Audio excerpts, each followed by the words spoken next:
साथियों, जय भीम, नमो बुद्धाय, नमस्कार।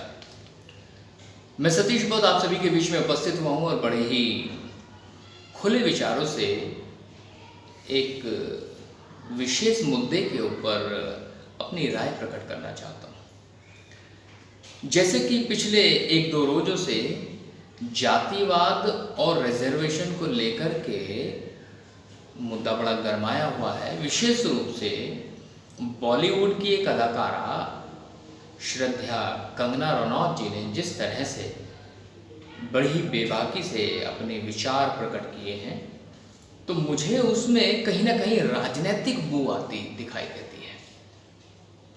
मुझे ऐसा लगता है कि कंगना रनौत ने जो इन शब्दों का इस्तेमाल किया है वो शब्द उसके अपने है ही नहीं, क्योंकि जिन शब्दों का इस्तेमाल करके उसने रिजर्वेशन को समाप्त करने की जो अपनी इच्छा जाहिर की है, उसके संबंध में उसे ऐसा प्रतीत होता है कि उसे जानकारी है ही नहीं। भारत का जो जातिवाद है उसके संबंध में मुझे ऐसा प्रतीत होता है कि श्रद्धा कंगना रनौत जी को जानकारी लगभग ना के बराबर है। उन्होंने दो तीन बात की है, उन दो तीन बातों का विश्लेषण करके आपके बीच में मैं रखना चाहता हूँ। पहली बात तो उन्होंने ये कही है कि अब भारत का चाहे छोटा शहर हो, कस्बा हो या गांव हो, कहीं भी आप जाके देख लें, वहां जातिवाद समाप्त हो चुका है।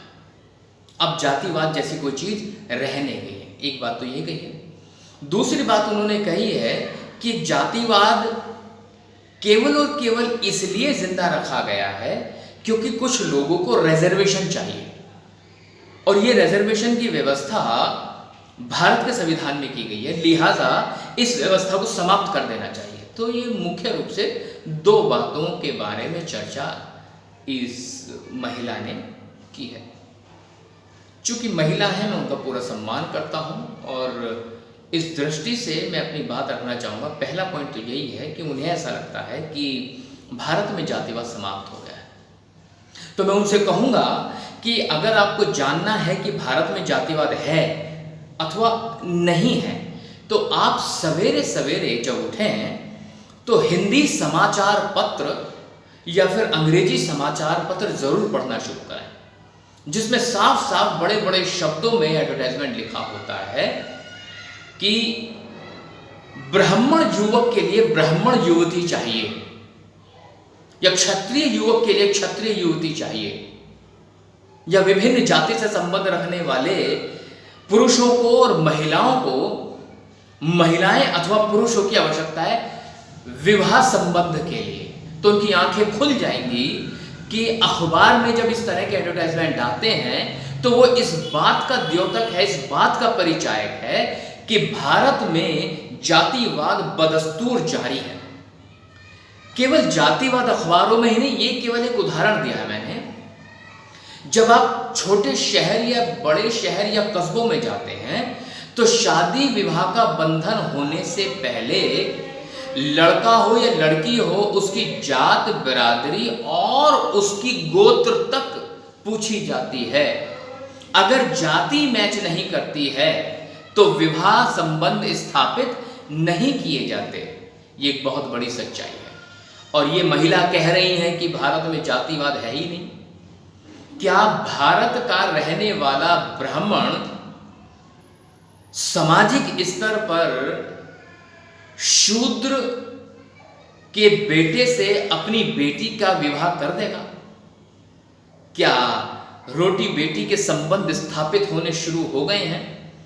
क्या सामाजिक दायरे तोड़ दिए गए हैं? कंगना जी, आपकी जानकारी बहुत सीमित है और मुझे तो ऐसा प्रतीत होता है कि आप निर्दोष हैं। आप बड़े ही निश्चल, निष्कपट और निष्पाप मन से वो शब्द कह गई जो शब्द आपको किसी ने कहलवाए हैं, और जाने अनजाने आप उन लोगों की राजनीति का शिकार हो गई हैं।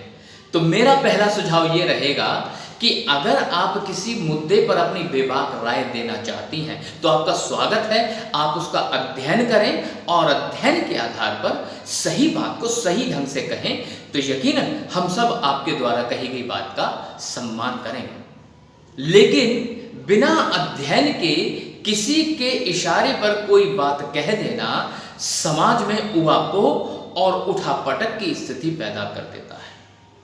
तो आपको इस संबंध में सोचना चाहिए कि जातिवाद ना तो इस देश से कभी खत्म हुआ है और मुझे तो ऐसा लगता है इस देश में जातिवाद कभी समाप्त होगा भी नहीं।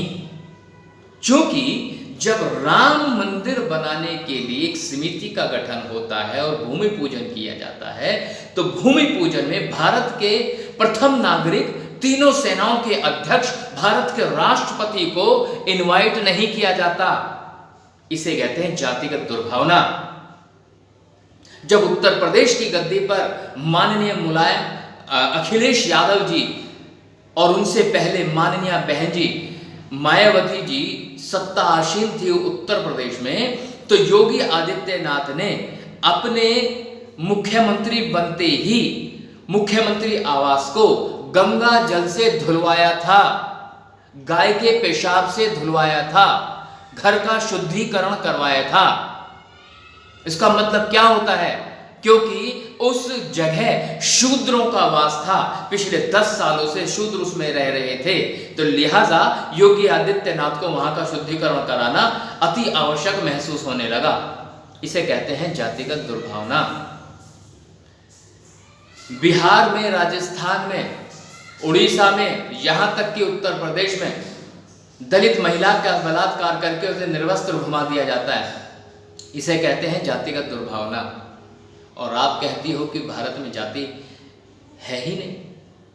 कंगना जी, आप अपने ज्ञान का दायरा थोड़ा बढ़ाएं। और दूसरी कहानी ये समझ लीजिएगा कि जो रिजर्वेशन है, रिजर्वेशन किसी के द्वारा दी गई भीख नहीं है। ये भारत में रहने वाले SC, ST, OBC जो भारत की जनसंख्या का लगभग 70 से 85% हिस्सा है,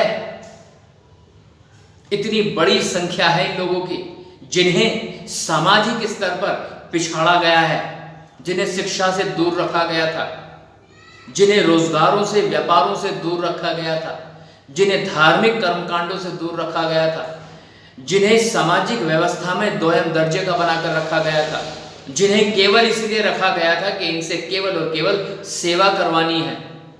तो हजारों सालों से पछाड़े गए लोगों का आर्थिक विकास, मानसिक विकास आप क्या सोचती हैं पिछले 50-60 सालों में हो जाएगा? आरक्षण तो केवल एक माध्यम रहा।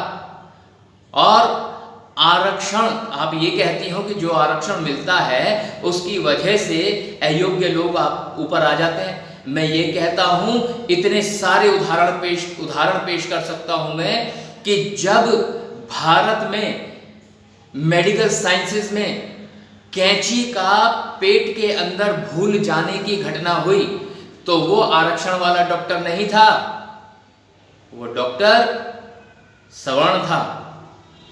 आपकी जानकारी के लिए मैं बता दूं कि एक ऐसा डॉक्टर बताइए जो आरक्षण के माध्यम से आया हो और उसकी वजह से मेडिकल साइंसेस को नुकसान हुआ हो। एक डॉक्टर का नाम बताइए। मैं आपको कम से कम सैकड़ों डॉक्टर्स का डेटा दे सकता हूं जो आरक्षण के दम पे नहीं, पैसे के दम पर सीटें खरीदी गई, क्योंकि वो सवर्ण समाज के थे, क्योंकि धनाढ्य लोग थे, क्योंकि उनके पास दौलत की कमी नहीं थी, इसलिए उन्हें आसानी से मेडिकल कॉलेजेस में एडमिशन मिल गया और धन के आधार पर वो डॉक्टर बनकर खड़े हो गए जिन्हें इंजेक्शन तक लगाना नहीं आता। इनके बारे में आप क्या कहेंगे? रिजर्वेशन को आप ऐसा समझती हैं कि रिजर्वेशन से जो व्यक्ति आ रहा है वह अयोग्य है? माफ कीजिएगा, अयोग्यता रिजर्वेशन से नहीं आती है। रिजर्वेशन तो एक प्लेटफॉर्म है, एक मौका देता है उन लोगों को जिन लोगों को कभी इस तरह के मौके प्राप्त नहीं हुए। रिजर्वेशन एक ऐसी व्यवस्था है जो उन लोगों को समाज की मुख्य धारा से जोड़ने का काम करता है जिन्हें हजारों सालों से मुख्य धारा से काट कर रखा गया था। आप रिजर्वेशन की बात करती हो, रिजर्वेशन एक ऐसी व्यवस्था है जिसने भारत में रहने वाले भारत के मूल निवासियों को उनके हक अधिकार के प्रति उन्हें जागरूक बनाया है। रिजर्वेशन एक ऐसी व्यवस्था है जो समाज के उस बड़े तबके को, जिस तबके को कभी भी समाज की मुख्य धारा से जोड़ करके नहीं देखा गया, उन्हें आगे बढ़ाकर एक नई प्लेटफॉर्म देने की व्यवस्था है। और आप कहती हैं रिजर्वेशन जो है कुछ नहीं। सवर्ण कितने हैं इस देश में? केवल 15%। बाकी सारे SC ST और OBC हैं। तो क्या इतनी भारी जनसंख्या के लिए, जिसे केवल 15% लोगों ने पछाड़ के रखा है, उन्हें मुख्य धारा में आने का कोई हक नहीं है? और जिस संविधान की बात आप कर रही हैं, वही संविधान है जिसने तुम्हें हक दिया अपनी बात कहने का। अन्यथा इन हिंदुओं ने महिलाओं को 4 दीवारी में कैद करके रखा था। ये हिंदू परिपाटी थी जहां महिलाओं को जुए में दांव पर लगा दिया जाता था। ये हिंदू परिपाटी थी जहां महिलाओं को सम्मान कभी भी प्राप्त नहीं हुआ और पति की मृत्यु के पश्चात उसे जिंदा चिता पे जला दिया जाता था। ये हिंदुओं की परंपरा थी।